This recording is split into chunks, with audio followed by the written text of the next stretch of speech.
some squats and lift some weights and quick using flicks if like you got them little bitty legs. I'ma laugh when you can laugh fake for fake for fake for booties for fake for fake trying to get her bodies back. Look how Megan body that instead of doing squats.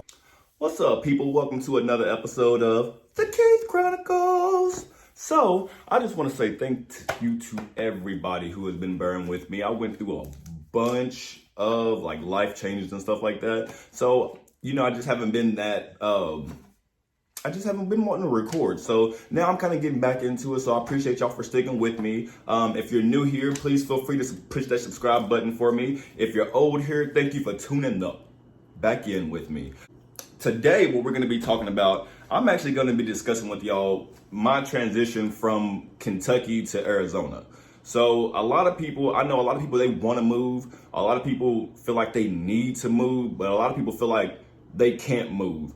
I guess because it's hard to, save money and still maintain bills while you're at and stuff like that. So I just felt like I wanted to share my story with people just so I can maybe shed some light and maybe, provide a little motivation, inspiration, whatever the case may be. My journey started from, I lived in Lexington, Kentucky, and I was there until I was 24.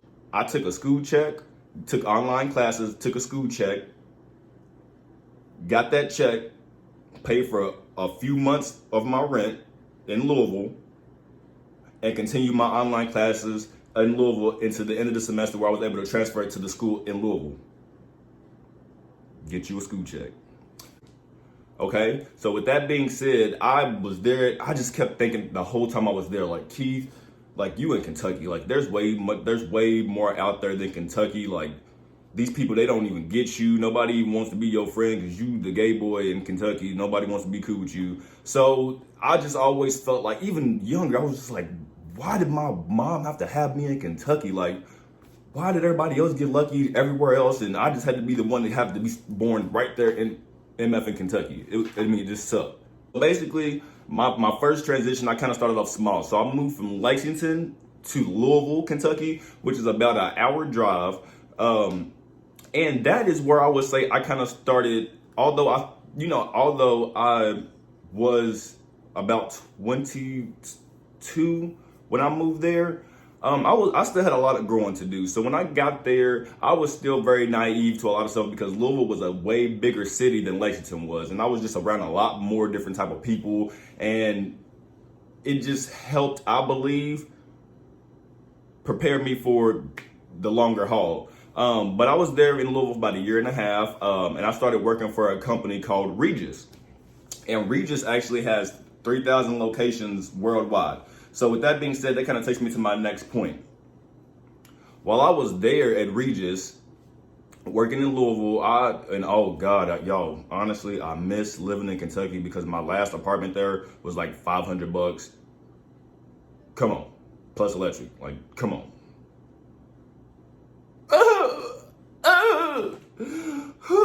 Okay.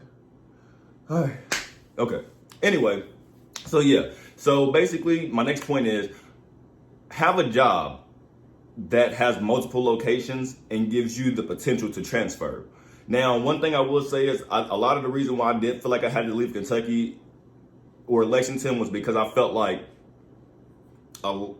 this is gonna sound so bad to say, but in order to get certain opportunity, you either had to wait for somebody to die or somebody to get fired. And that's bad to hope for. So I just felt like I had to, skedaddle.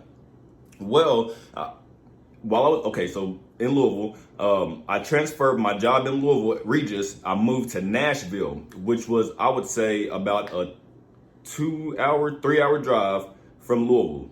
So at this point, I'm 4 hours from my hometown. And I was in Nashville working for Regis for about 6 months. And Nashville, I would say Nashville just wasn't for me.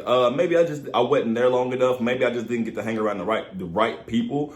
But I sincerely and genuinely feel like Nashville's a place for people who like Reba McEntire, Dolly Parton. I kind of like them, but I've been better suited than Memphis. Just saying. For real though.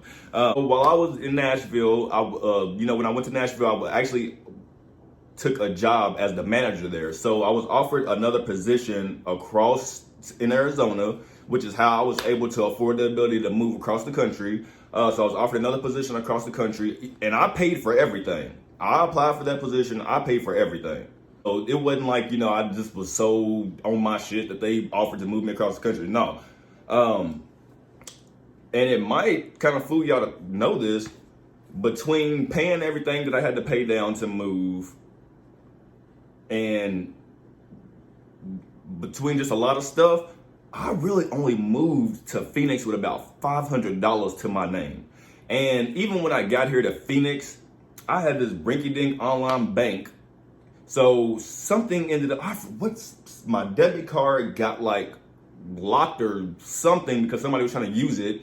Then there was no breaches. So I was basically up here for about a month with no money when I first got up here because my damn card was messed up. So with that being said, you don't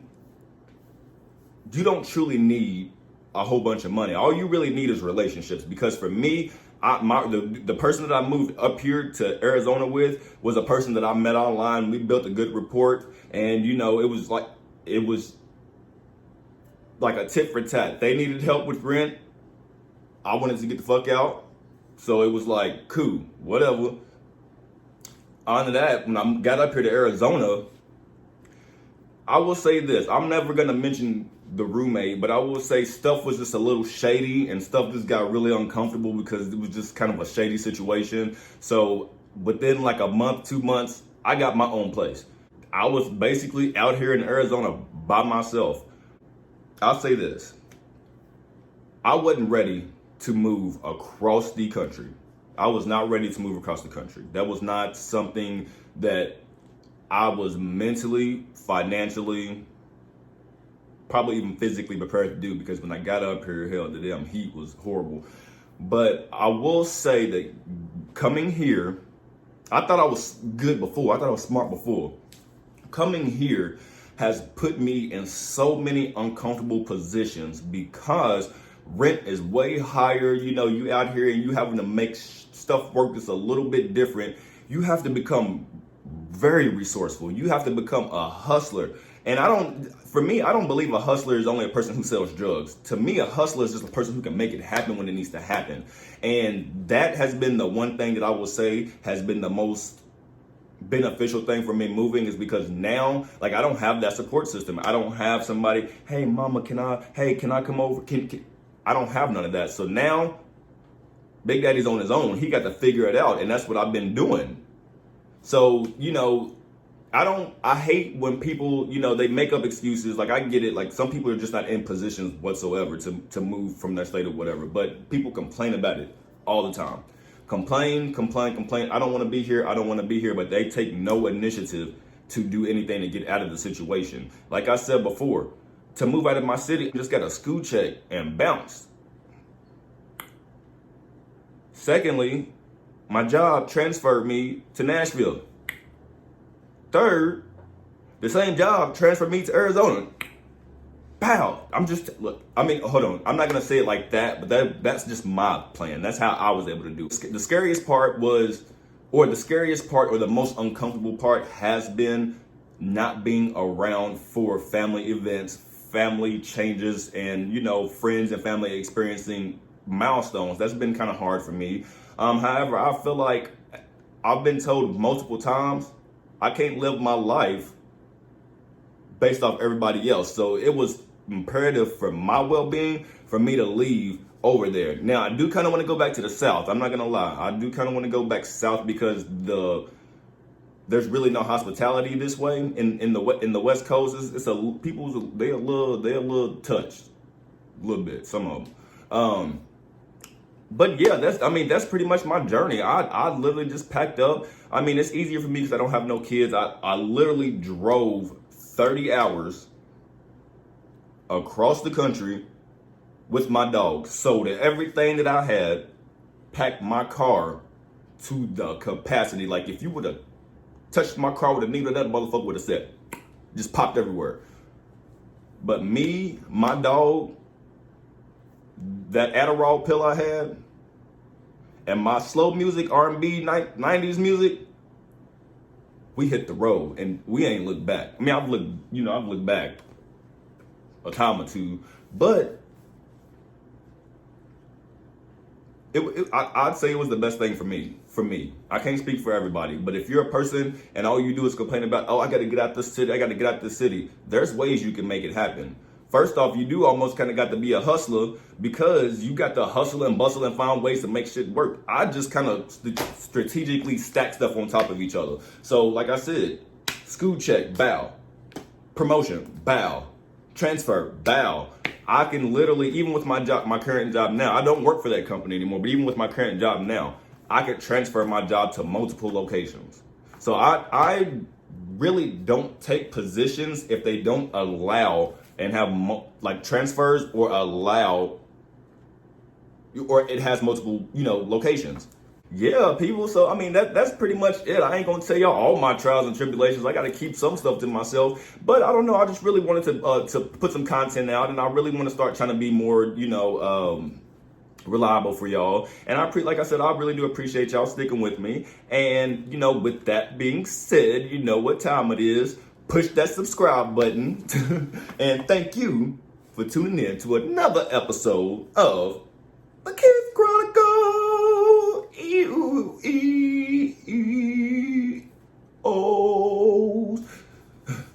They started undressing and putting their dancer clothes on. Have y'all ever had rallies or checkers?